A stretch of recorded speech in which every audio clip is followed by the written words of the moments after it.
Welcome back to the Nerd Crate. Hi. Hi. Sorry, I tried to unmute you because I was not sure if you would be thinking of it. Yeah, I did actually, but at a short moment I was actually muted. That was the first time for me for StreamYard, so it's like coming two people coming into the room through two different doors, and they both try to switch on the light. The first one switches it on, the second one switches it off, and you switch all the it just doesn't work. It's a more horrible way actually. You know that when you come out of the room into the hallway and you switch on the light and immediately you switch it off again, like this bling, and you're standing totally, I don't know, like super confused because just on off. So that was what happened? Who killed the light? Yeah, that was it. But yeah. Welcome back to a short little impromptu edition of the Crate Hangouts with me, Tim K, and my special guest. We'll do this another time in right and correct and for sure and everything. Dan of Sentinel Bay Reviews. Good evening, good sir. Hello. Hi. So yeah, we're just united some powers. Let's say it like that. Some little bit of powers. We wanted to do a little stream for Star Trek Picard because it's a series that was very highly anticipated, and we checked it out last Friday or over the weekend in Dan's case, and we actually watched it on Friday. Oh, also on Friday. Okay, cool. And TNG is something that's dear to our heart. Like he has a fitting shirt with him today. Just present your shirt. Barmon Entalat at Tanagra, September 1991, I think. Yes. Excellent. Awesome. Excellent show. I still can't wrap my head around how this language is actually working. Like this particular, maybe we should do a stream on TNG one day, but this particular episode is a thing of beauty. And there's so many episodes like this where they just nailed it, that were instant classics, and this is one of them. I really love this episode. Yeah, I know. I love those too, and also with the first showing of the Borg and the crystalline entity and the whole emotion on Data lore thing. There was just so much that is just, I don't know, hits home, and there are just certain receptors that goes like, oh. Especially when you watch it on Netflix and it has the Blu-ray version, the actual new Blu-ray version where they actually had to re-engineer the whole crystalline entity. It's crazy. Yeah. Like all of this was lost and they had to do it all again. Hey, Bumblebeer's in the chat. What's going on, dude? So yeah. When, I don't know, it was 2 years ago when they actually, I think, announced that Picard is coming. Somewhat like this. Something, I'm not sure, but it has been a while. It's been around for a while, and as I said, I think we both really were looking forward to this show. Oh yeah. I have to admit that now that it is finally out, I kind of got caught by surprise because I didn't expect it to be launched this early. I really thought that we would get it in the second half of 2020, maybe. So yeah. Okay, that is good. That is a good point. Rather early, and then it was. I was too kind of anticipating that it was okay. Maybe when you're in summer vacation or something, then you can maybe watch it. But then it was January. Yes. Cool. And not only that, we got the original English version in January. They already did the German dub for it, which is, I mean, come on. Usually you need like, I don't know. I remember times when a series launched in the US, you usually have to wait like half a year or maybe a year before it comes to Germany. Now it's like just like that. So it was just one day. It seemingly was prepared, and then they said, okay, for all the other guys, they're doing it like on the 23rd, and we had it a day later. But I mean, some guys, some of my friends from Facebook were like, "Oh yeah, that was great," and I was like, "Yes, you know." Take a look at the Mandalorian. Like everybody in the US is watching the Mandalorian, and we are still sitting here waiting for Disney Plus. And I'm not sure if I would get Disney Plus just for the Mandalorian. I'm actually not prepared or willing to do another subscription service.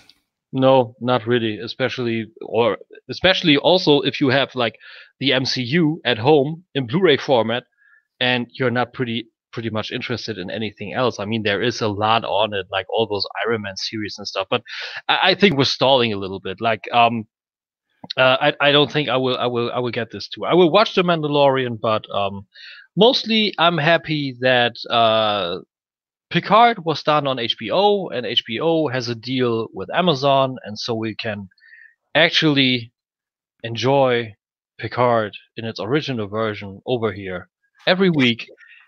And I gotta say, I'm super happy that it's not out all in one go. Yes, I had a conversation with Jeremy from Australia just the other day, where he was like, "Oh, there's so much stuff that isn't explained, and when will they explain this?" And I was like, "We are not used to wait for stuff to be solved somewhere down the. We're so used to binge watching series that we're just not used to waiting anymore." And I really enjoyed it a lot with Star Trek Discovery, the second season.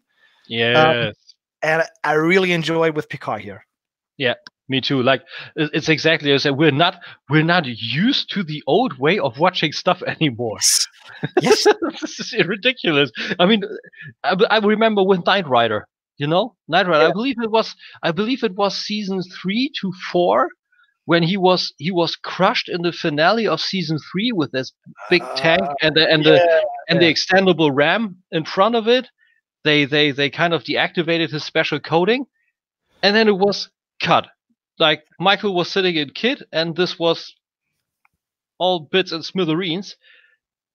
And then the new season had to come somewhere down the line, and you were sitting there. Like, what the fuck? I was like a little boy. Mom, they killed Kid. I actually remember this from TNG. Like, TNG, when TNG was not a weekly show, but a daily show when I watched it back in the day. Yeah. Sat.1, yeah. When it was actually good with Frederick Meissner on the Wheel of Fortune. Oh, fuck this shit! And Peter Bond. There were like episodes like the when the season finale with the Borg where they captured Picard, and then we're sitting here and he's Locutus and resistance is futile. Crazy. And you were sitting, and the episode is over, and you were like, "What? Now I have to wait 24 hours?" Yeah. So, hey Eddie, what's up, man? Eddie Frogman in the chat Eddie here. In the house. Little Ram representing here. So that was crazy, and that brings us back to Picard. You know, all that crazy stuff later on, his PTSD with Locutus. That was done so well. Like this, I think it's safe to say this series was ahead of its times, like big time. Yeah. They did great backtracking, but they kind of cemented the legacy of the old with something new, and they took a big step into deeper storytelling, which was then itself also cemented further with Deep Space Nine and the Dominion and everything, and a great passing of the torch with the Enterprise at the first scenes of Deep Space Nine, and it was also pretty cool to see that Picard and Sisko weren't that quite green with each other. No wonder. I mean, how dare they don't have two of their main characters don't be best buddies? Like, it's just like this takes a lot of guts, I think, and it just underlines how different these characters are, how different the approach to both these characters is. And this is something that I love about Star Trek so much, is that all the main characters are so different. It's like Kirk is nothing like Picard. Picard is nothing like Sisko. None of them is like Janeway. They're completely distinctive characters on their own, and I absolutely love it. Yeah, me too. Like, I don't know why. I think it's somewhat kind of also you're either a Star Wars or a Star Trek fan, but I can say I'm both. Like, but I'm more the Star Trek dude. I like I don't know why it appeals to me more. Maybe because Star Trek isn't as pronounced. It's not everywhere like Star Wars. You know, the oversaturation and everything. I think that's the problem with me. I think overall Star Trek has a way more calmer approach. Like, it's more subtle and not too. Star Wars is all this big funky space opera thing. Of course, it's a super fleshed out universe. Yeah. But I always felt like I'm good with the Star Wars stuff that I got in the theaters. Mm-hmm. But with Star Trek, I always wanted to dig deeper. I bought books, compendiums, whatever, just to read all the details and, I don't know, buy blueprints or whatever. I never had the same urge for Star Wars.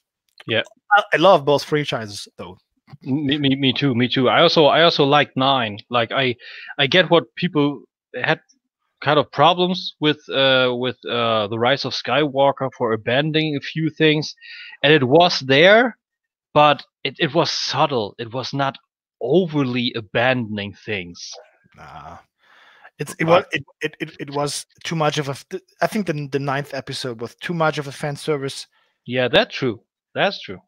It's such a spineless movie. Like they had 2 key scenes where I think at least at one of them they should have just taken the ball and run with it. They killed off Chewbacca.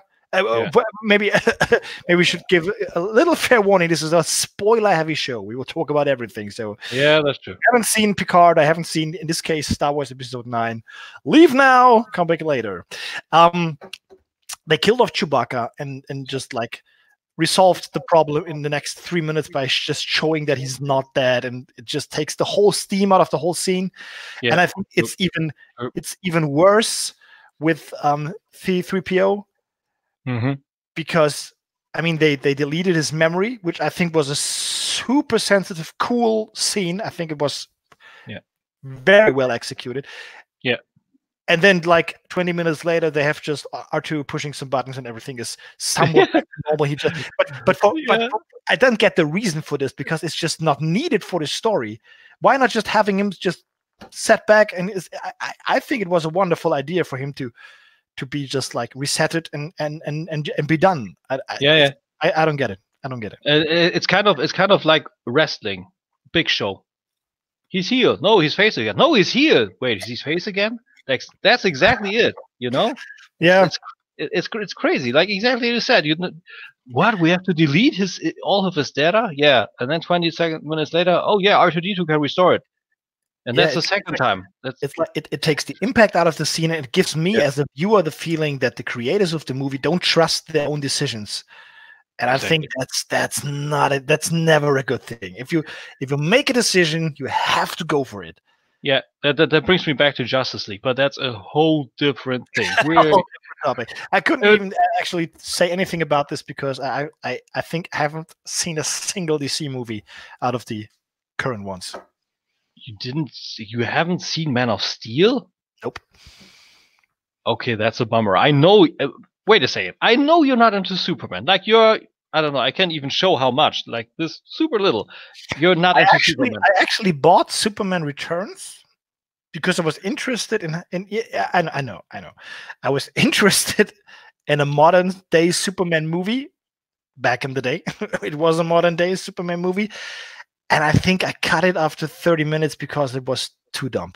Just you can't compare Returns to Man of Steel.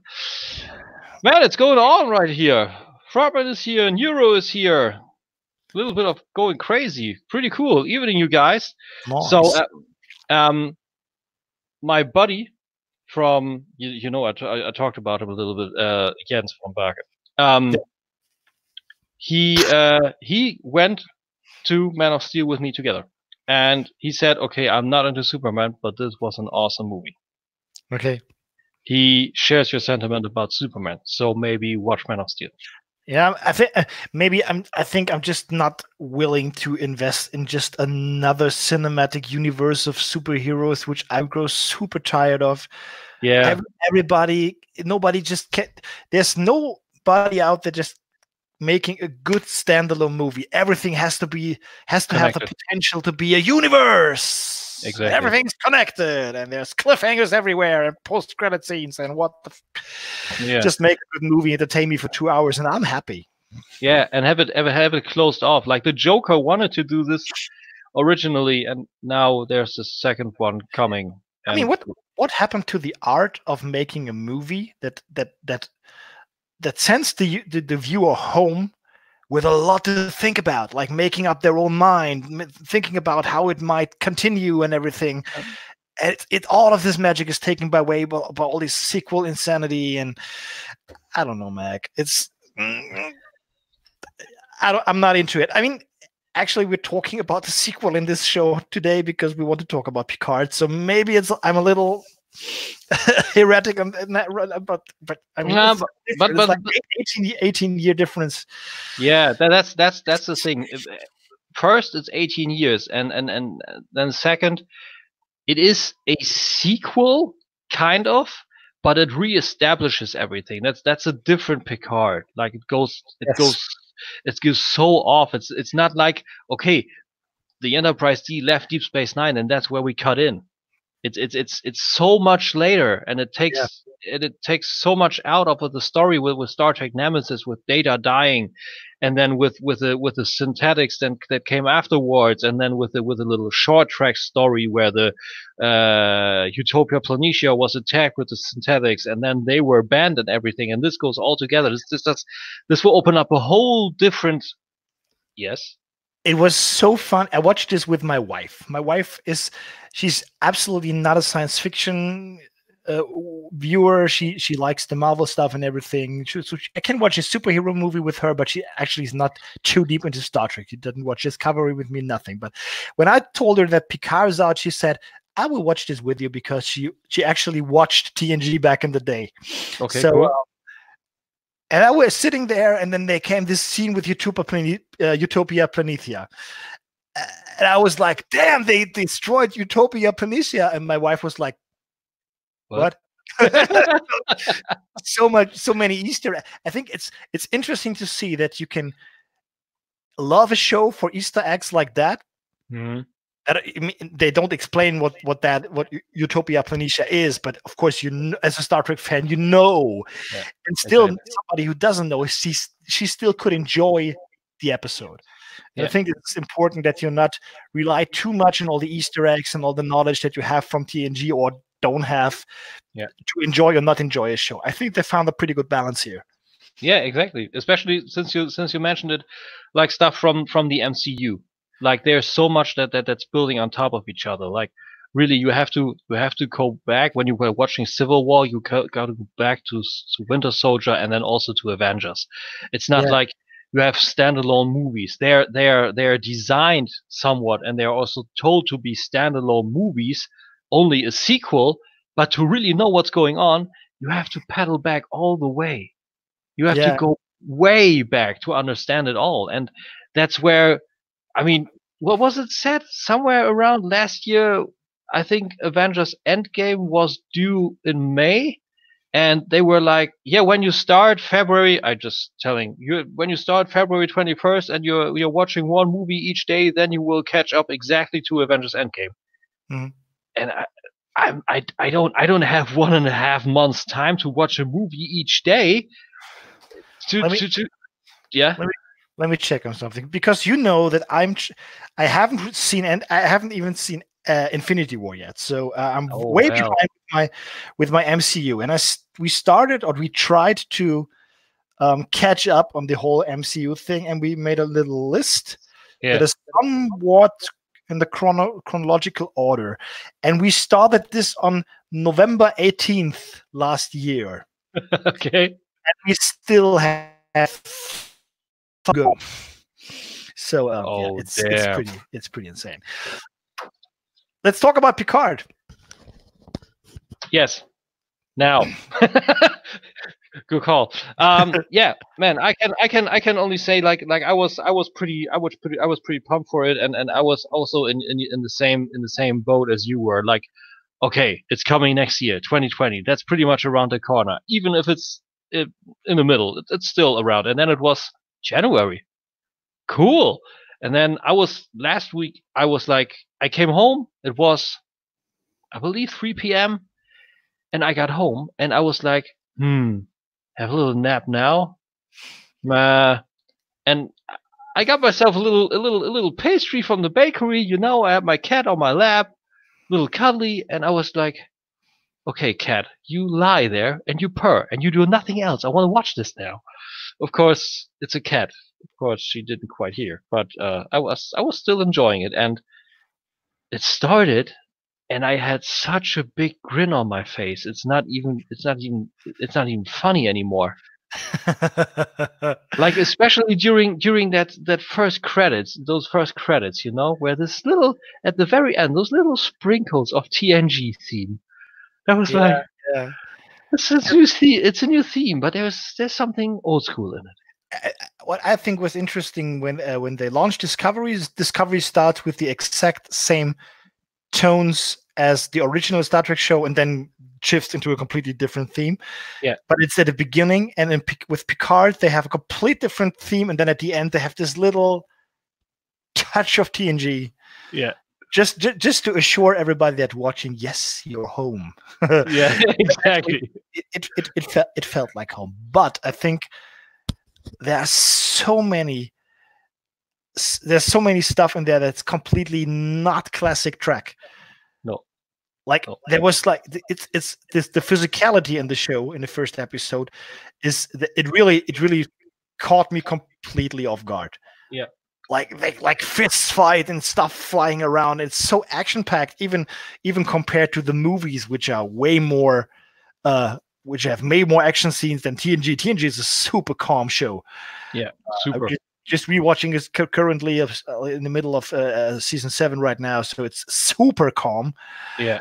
They have one episode where I think they capture Captain Picard or something, and there's a super long phaser battle where they fire phasers all the time, and it felt like it was the most action-packed scene ever. But it's only because TNG is such a calm show, and it just stands out. But the first 10 minutes is like they have the fist fight in the apartment with the masked guys and everything, and it's kind of violent. Yeah, it's also you're pretty much directly introduced to this new human / synth / bio robot, call it whatever you like, where she's like at first like the super frightened girl, don't know what went down, and her boyfriend was killed, and then like quick before she activates, and then click, bam, bam, bam, bam, bam, bam, bam, and she just goes fist of fatal fury on those guys, like super crazy. And that was the physicality was ill. Also later on when she actually I just say reacquired Picard, and they were I think it was Los Angeles, right? No, San Francisco. And they returned all those masked guys, and she punches the mask out of one. Okay, those pointy ears. And then she actually manages to fight all those guys off.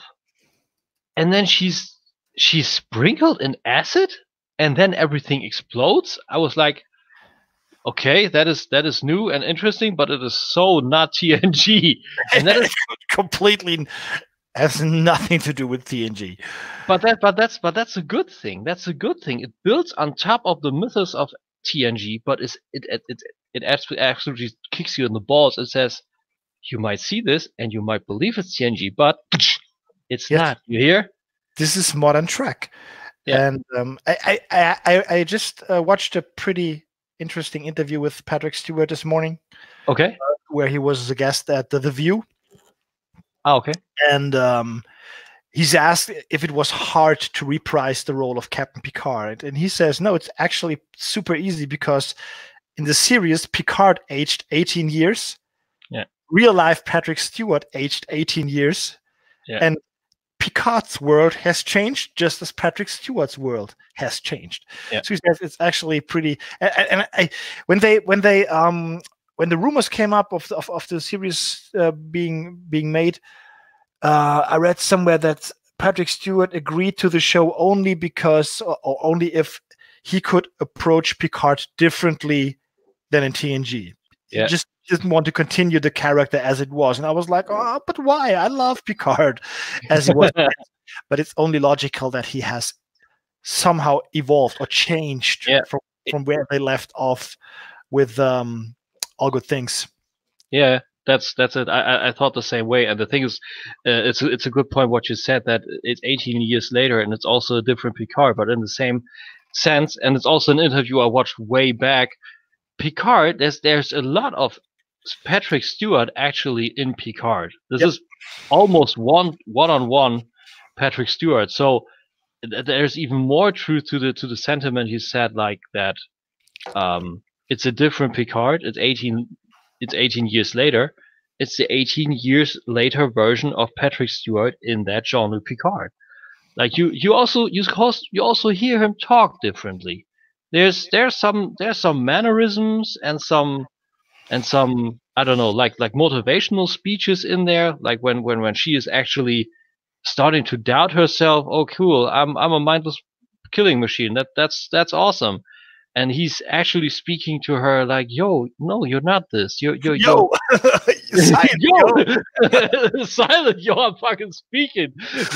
No, I just that was a little bit wrong. No, like what did he say? He said like, "No, you're in this sense a daughter of a very dear friend of mine, and in that sense very, very important to me, probably more than you will ever know." And that was Jean-Luc Picard.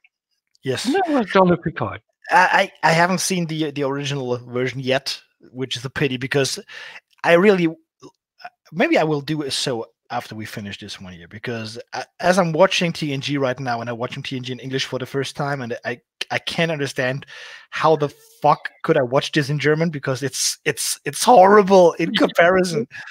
And yeah, so I really would love to see the original version, just to have the direct comparison to TNG. If there's any change in tone or whatever, or if it's like just Picard with an older voice. I'm curious, and I'm even more curious about Prince Spiner, because what is cool about the English, the German dub, is that they actually used the same voice actors for Picard and Data. It's still Michael Penn, and I always forget the voice actor for Patrick Stewart, because they changed it with you are infinitely deeper. I mean, Michael Penn is the same guy that also speaks Bob Odenkirk in Breaking Bad. So he's pretty good call. Distinguishable voice. So that's and I think that's cool. It adds to this feeling of coming home. Yeah, also.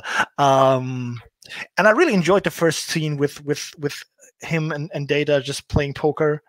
Oh, that started. I was like, oh, poker. That was and that new super shiny CGI Enterprise D. That had me like, oh.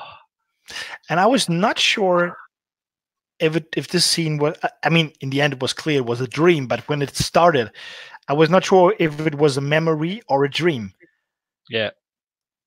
When the Mars exploded and everything, was pretty obvious, but it's so cleverly made when he just shows all his cards and has this 5 queen of hearts. Queen of Hearts is the right expression. All right. Yeah. These 5 Queen of Hearts, and I'm curious if this means something somewhere down the road. The 5 Queens of Hearts. I had the exact same thought. I thought like, Queen, Borg Queen.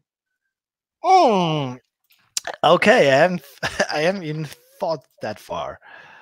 So that was my, and that was like at the start we have this 5 deck of Queen of Hearts, and at the very end, the Romulan re-civilization facility, or was it what's called the text in the OV is German, so I'm just telling you like that. Yeah, it's an abandoned Borg cube. Hello, like this is like way back. I mean, during Star Trek Enterprise, there was this little bit sprinkle of Borg to First Contact.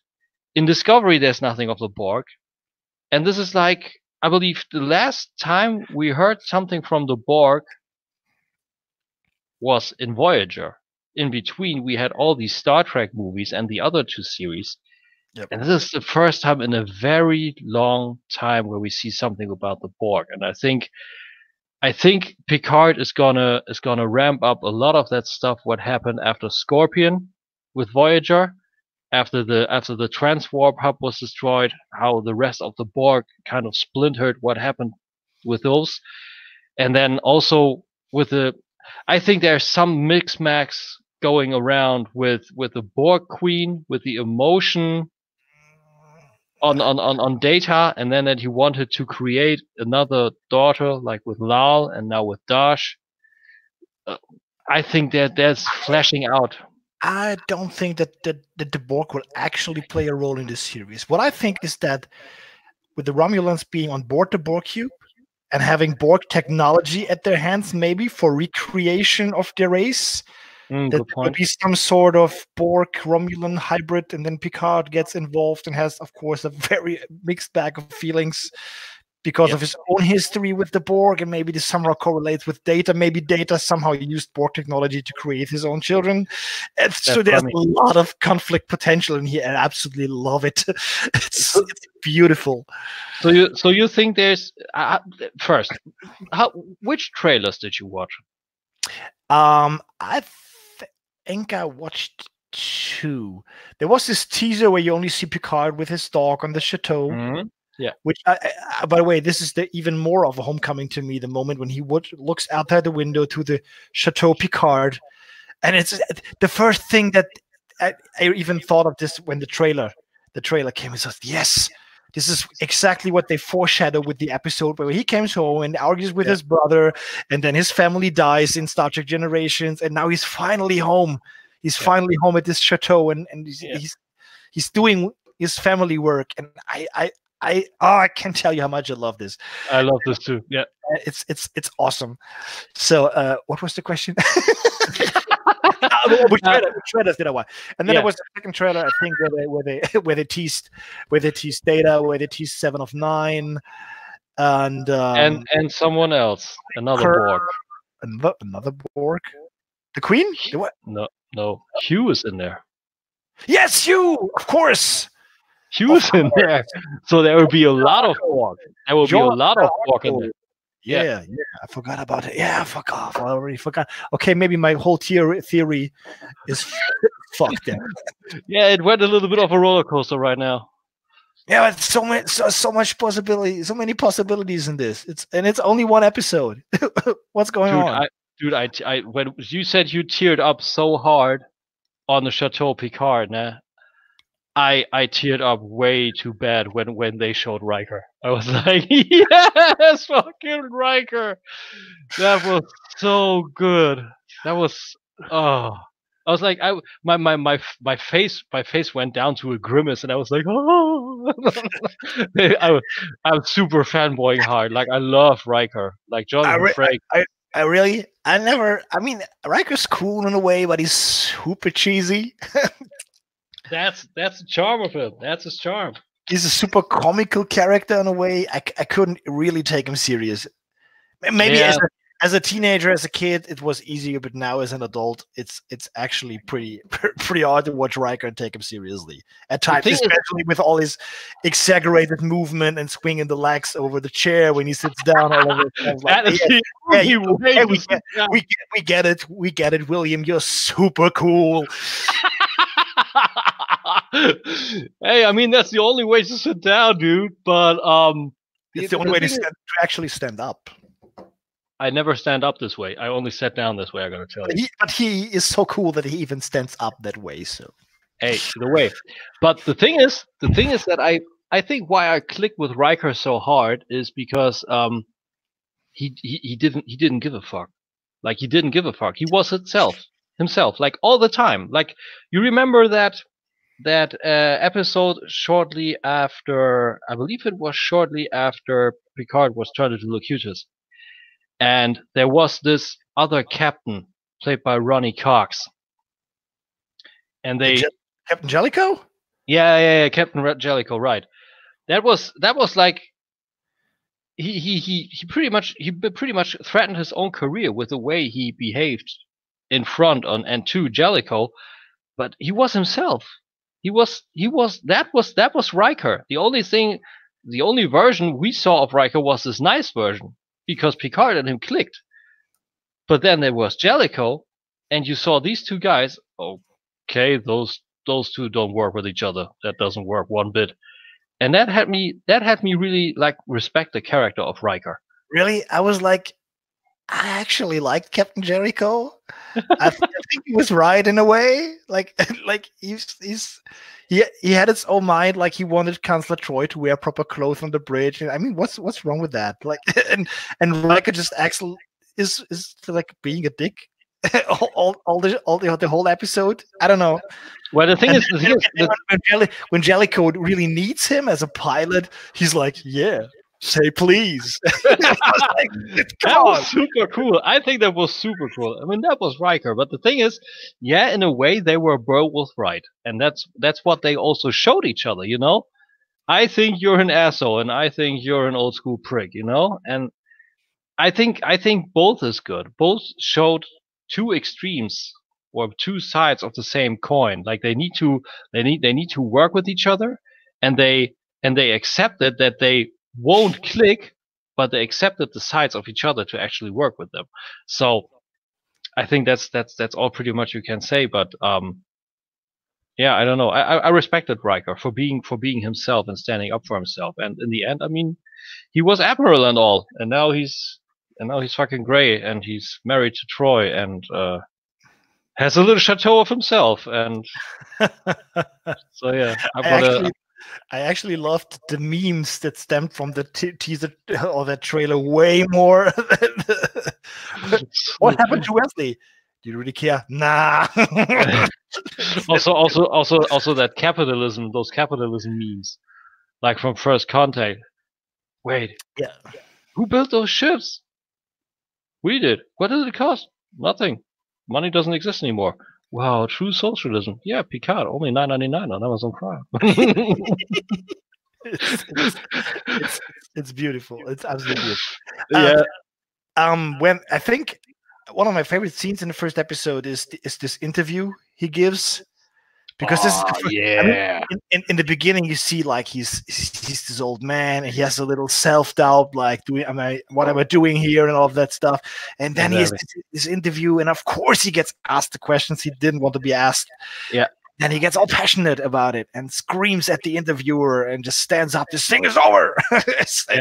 That's my Captain Picard, and I think this is something that the original Picard, like the TNG Picard, he doesn't get angry too much in the original. No, he's super reserved. Yes, and I think, and like Nero in the chat already said, he's proper and stoic, and this he's super emotional about something, and I think this is one of the significant changes between that happened in these 18 years, and for a good reason. I mean, the whole. I mean. They give us, like, I think that the pacing is a little odd in the first episode. Like, they give us this super incredible backstory of androids like revolting and stopping the Federation from rescuing Romulan refugees, and then they actually literally destroy the Mars, and it's all told in like 3 minutes. And you're like, okay, wait a minute, I have to digest this first. And, but that's the thing. They had to actually work with the fans to give them the calmer pace of TNG and also Star Trek in general. But then on the other side, they needed also to get those action fans a little bit of something. That's where the physicality came in. And I actually like the pacing. Like, I think that wouldn't have been any better way to start the show when I think about it. I think they had a little bit too much happening for one episode, but just only a little bit too much. But I mean, what you could clearly see is that they wanted to give an explanation, a rough explanation for what happened in the last 18 years. They wanted to have a connection to the last movie, what happened after the Romulan supernova, just to give it a little context. But they don't want to spend like 10 episodes just telling the whole 4 stories. That you want to get right into the new story and tell what happens from here. Yeah, and I think I can respect that. So yeah, I think so too. It's also very cool that I think what's also very cool is, and that's a whole different point. I thought they would abandon this universe, this continuity all together with the new Star Trek movies, and they didn't. Yep.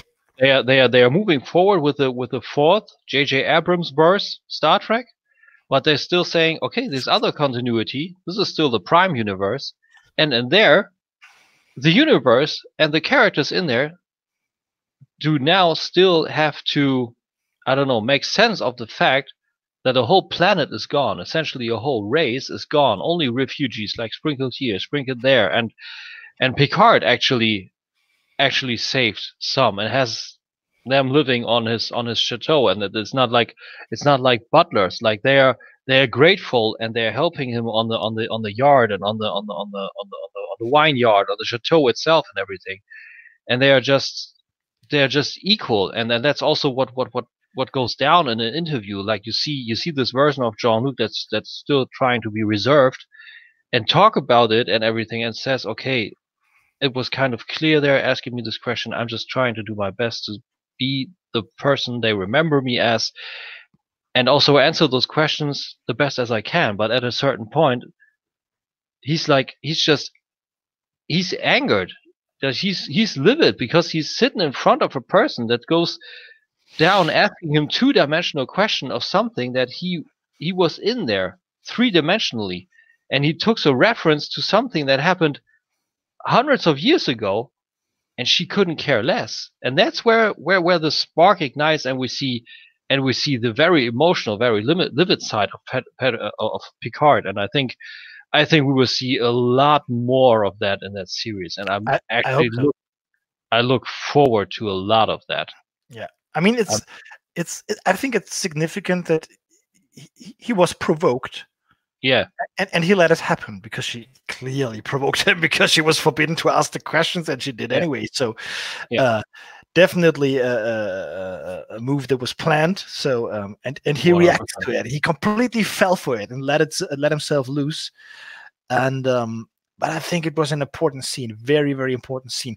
I also think, I mean, Star Trek is always has been a highly political show with social commenting. Everywhere, like in every episode, there's some sort of social comment, and I think that Picard has these two refugees on his chateau is a strong statement, and I think it's completely, it's not a coincidence. This was by choice, by design. And it's also that it's not like in the first few minutes I was like, okay, they're like the servants, butlers, whatever, but they're not. He depends on them because he's old and he needs help. He needs them. And I was completely confused, like irritated with Picard walking with a stick. Yeah. But I mean, we are all used to Patrick Stewart having aged, of course. Yeah. He was kind of the same in Logan. Yeah. And so that was not the big surprise, like his face. Although I think I told my wife he looks like a little face. He's been a little facelifted around the eyes. I thought so too. Yeah, but she told me something that was super plausible. And she said he's super bald. He doesn't have any like on the forehead, because he has this super bald head, and it just looks like somebody just lifted him, but it's definitely not the case. So I think that this was a strong statement with the two refugees being involved, and the fact that he lets himself be provoked is something we are not used to see.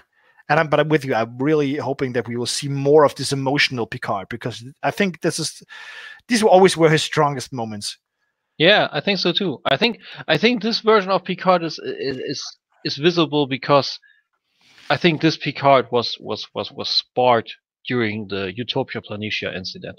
He wanted to help, and he saw that the Starfleet he knew didn't exist anymore by the time he started helping them with all these ferries and everything, where he referenced the Dunkirk event. And I think that's where the actual problem came in, and that's where this new version of Picard was actually born, where he's still reserved and he still cares for everything.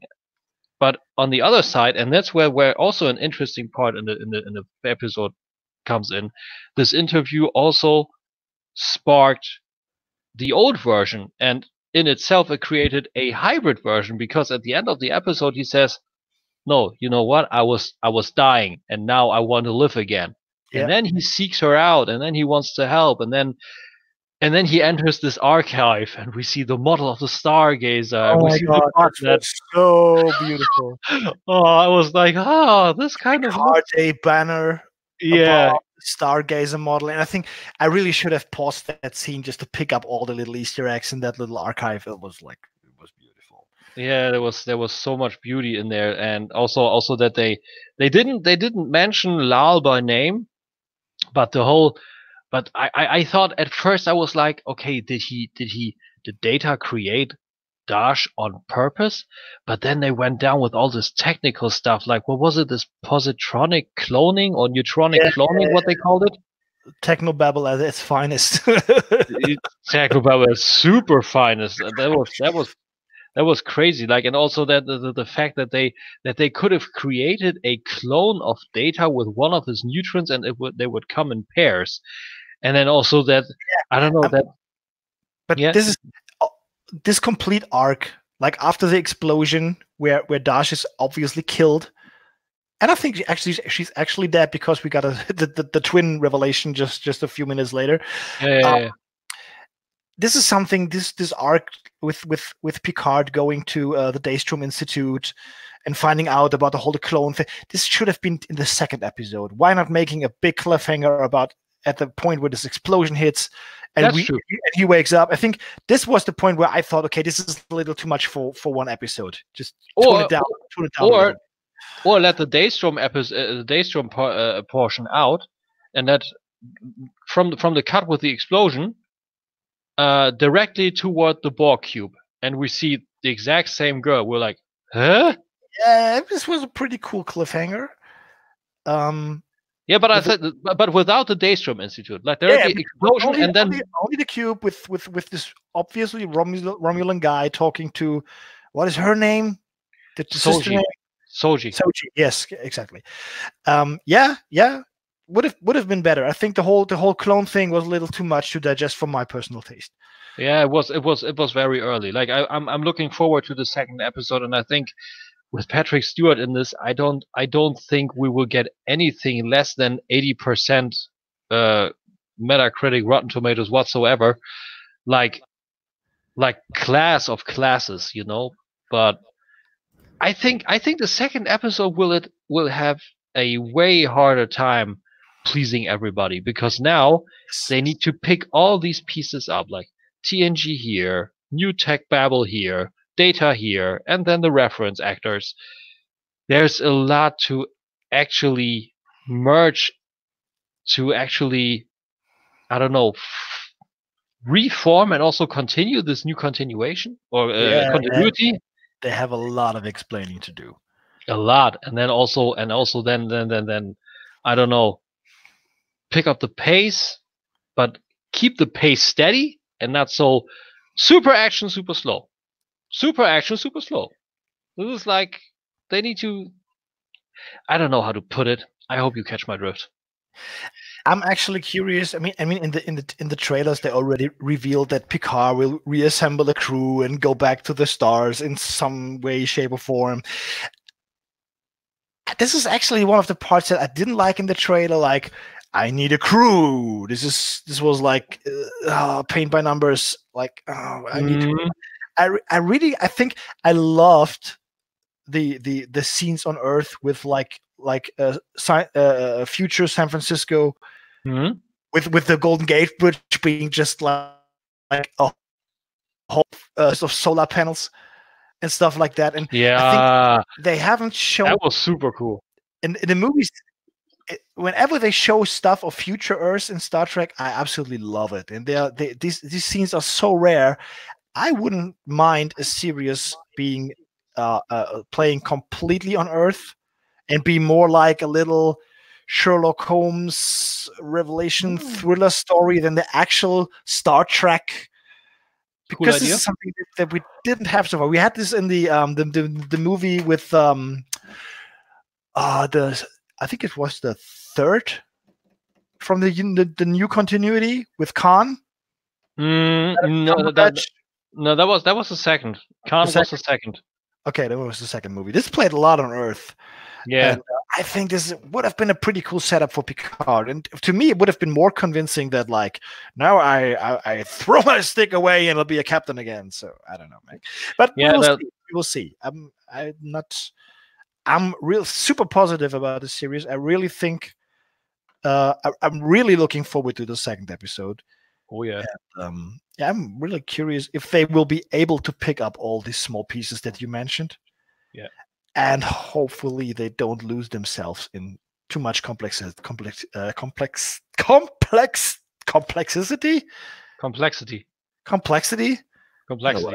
that simple. Okay. I had that problem before too, but I think it will go down that they show more tech stuff and more on Earth what actually went down, because I think he will, I don't know, try to follow up certain paths, and that in turn will lead him to Riker and Troy. I think there will be a lot of that, but yeah, maybe also show some simple things like this watering unit on his chateau, like a little bit more of that. There could be some fun stuff in there, and also with those solar panels, like that was super cool. Like there's no more cars needed, but they I don't know, they actually cherish the history to keep the Golden Gate Bridge. Yeah, as most as possible, but yeah. They make good use of it, and I think that's a nice touch. Yeah, I think so too. All these solar panels, that's super cool. I'm actually curious. At first, about the solar panels. At first, I thought it was like a solar panel street. Me too. But it's really like, because they were standing like this, so it was panels just lined up. So no cars on there for sure. No. But I'm actually curious about how they will handle the classic TNG characters, because for now, I mean, they showed Data, of course. I think the makeup for Data was okay. Looked he's old. Yeah, he's old. Like, he's a little too CGI maybe, but I think it's hard to do. So I think E for effort. I think so too.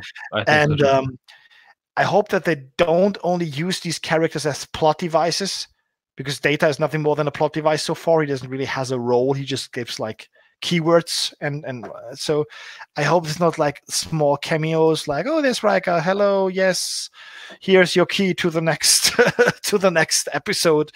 I actually think so. With Riker and Troy, I think it will. Yeah, it will be cool to see, but I think it will be that way. I think the only one that will play a larger role, of course, Data has the potential to be so, and I think 7 of 9 will be important. Like, I think so. Important character, and also Hugh and 7 of 9. Yes, I hope so. I absolutely, as a child is wrong. Like, when did TNG air? Like mid 90s in Germany, or re-air? I think they started in the late 80s and they get to the mid 90s. So I was like 9, maybe 8 to 9 when I watched TNG, and I absolutely loved Hugh. I loved the Borg. I think the Borg, I was so scared. The first Borg episode aired, I was so scared. Yeah. And when they brought out First Contact, and the Borg were like even more menacing with all the green skin, like I was even more scared. But Hugh was a super cool character. I think Jonathan D'Arco had a stellar performance. Absolutely. Maybe even better in the later 2-part episode where he was like leading this rebel Borg group against Lore. Yeah, and all his experiments where all those broken Borg were lying across the floor of a cave or something. Yeah, pretty cool. So I'm curious what they will do with Jonathan Del Arco, who somehow never really made it as an actor. Like, I never saw him after that, really. I didn't quite follow him, but it makes sense. I've never heard of him afterwards. So but it's also interesting. He doesn't look too aged. No, I mean, I think when TNG aired, he was like super young, like early 20s maybe. So now he might not even be 40. So yeah, our age, maybe something like that. Yeah, maybe we'll could be. Del Arco. But I think there will be a lot of that in there. I think they will go down the whole Borg route. Another point want to go down with Data. What I actually found super sad with Data. He's 54 actually. 54. That's kind of surprising. Okay. Like 5'4", not 4'5". 5'4". Wow. That is surprising. All right. So. Anyway, what I found sad was actually the story with B4 when they said that Data tried to upload his positronic data and everything into B4's brain, and it didn't work, and most of it was lost. That was sad. They could have done a little bit more with that, I think, because at the end of Nemesis they showed before, and he was humming the music that he was supposed to play during Riker's and Troy's wedding. Yes. And they actually reprised that song at the beginning of Picard, where they played the poker scene. There was a song in the background. Right, correct.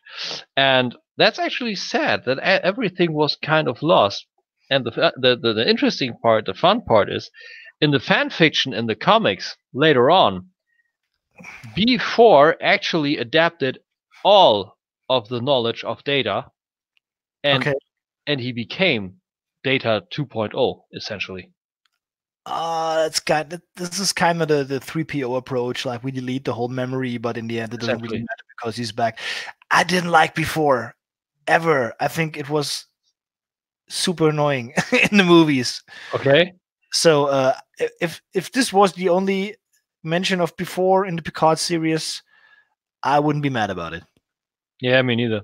I think it's a logical step, because exactly like you said. But I think they could have done a little bit more instead of only showing the disassembled parts. You know, I mean, I'm not a story writer. I couldn't tell what they could have done. Everything else from that onward would maybe be more of Brent Spiner and maybe too much fan service. It's hard to tell. It's hard to tell where to keep the balance. You know. Oh, one more thing I want to hear your theory about. Okay. The whole acid spitting Romulan thing. What is that about? That's a very good question. Like, I was kind of like, Jurassic Park, the Dilophosaurus, what the fuck is going on? I was wondering if it was not the blood that was acid, but if he had some sort of like capsule in now. I thought so too, like suicide capsule, and then like a suicide bomber just spitting acid at his enemy before passing out. I think it's more likely that this is the case than that Romulans now developed acid blood like aliens. The aliens? No, I mean, that would be a little bit weird. I mean, they could explain it maybe with the whole, we have Borg technology and maybe we can do what we want, but I didn't know. No. I think the whole suicide thing is more convincing to me. I think so too. I think that's kind of the I don't know, upgraded cyanide capsule. Like they know they are going out, but they're going out with a bang. Yeah, yeah. And a super bang at that. I mean, but it's also interesting. Like what really happened? He spit acid. She was going down, but the thing is, she didn't explode. He did explode. Yeah. But what exploded there? I don't really. I don't know either. Maybe some form of reaction. I don't know. I don't recall. But I think what I didn't like about that, I think the fighting scenes were cool, but a little too much.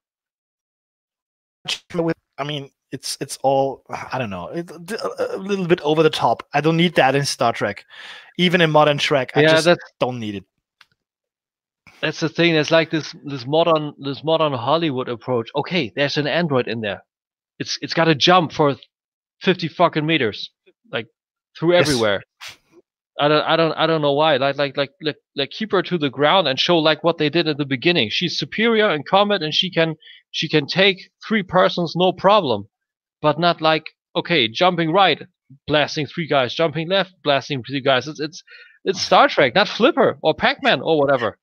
I mean, having her maybe take one giant leap, I think is okay, just for Picard to realize, okay, she's not human. She's clearly not human. And Data did stuff like that too, like when in First Contact, where he just jumps at the rocket base, just jumps from the top, like I don't know how many levels he dropped, and then fell to the floor. And so very important word. Very important word. He dropped. He didn't jump. He dropped. Yes, but I think that Data's.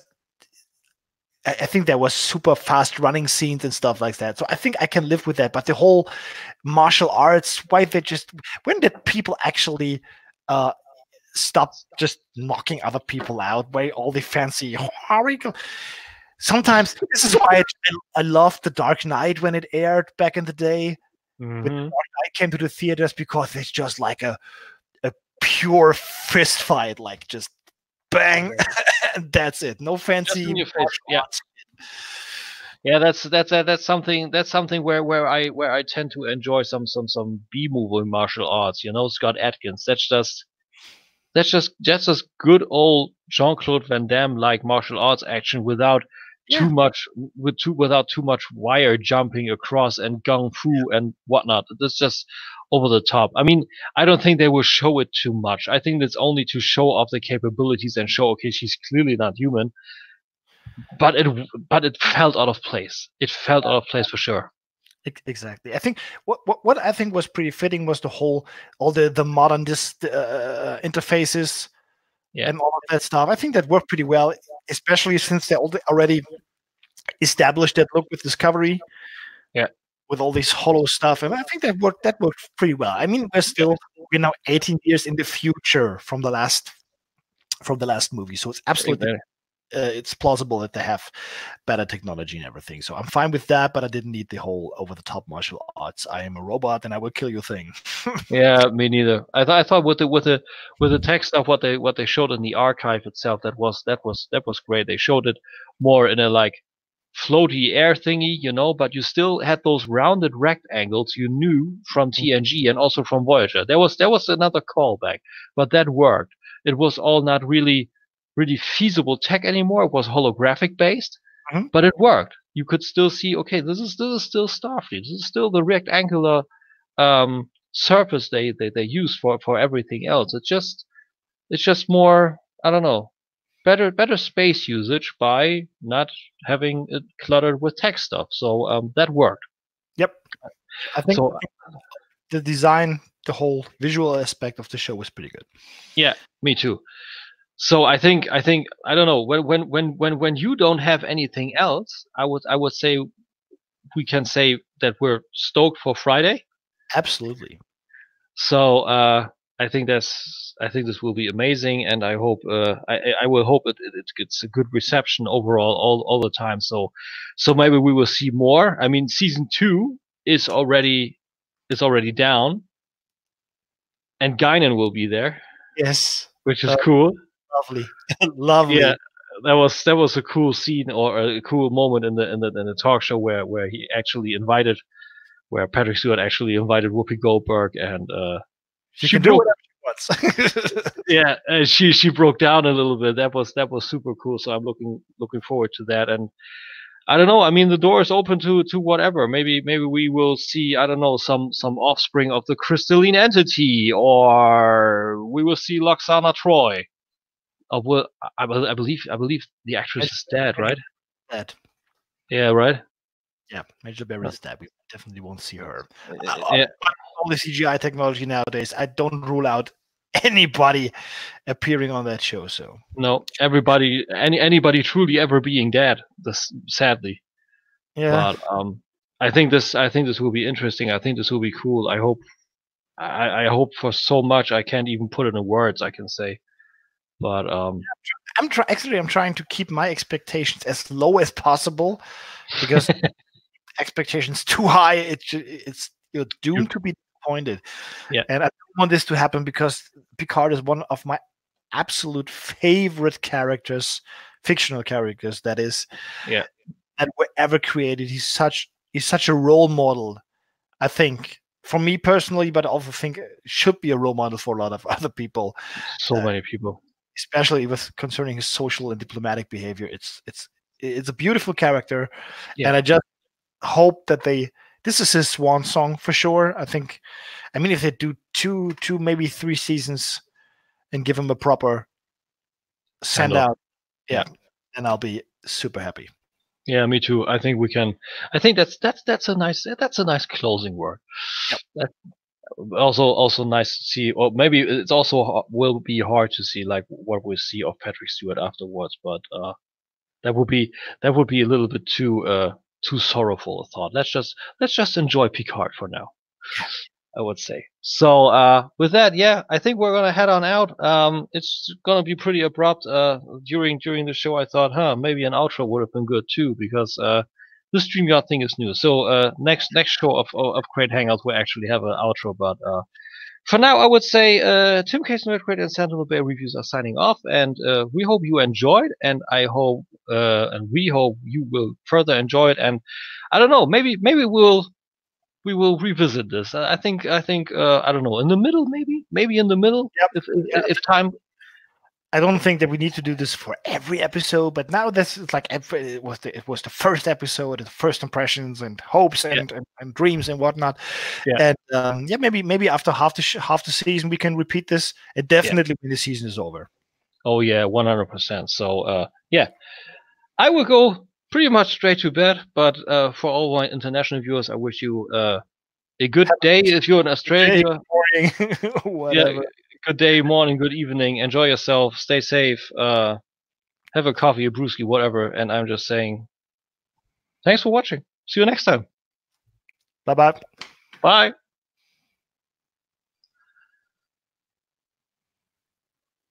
Oh.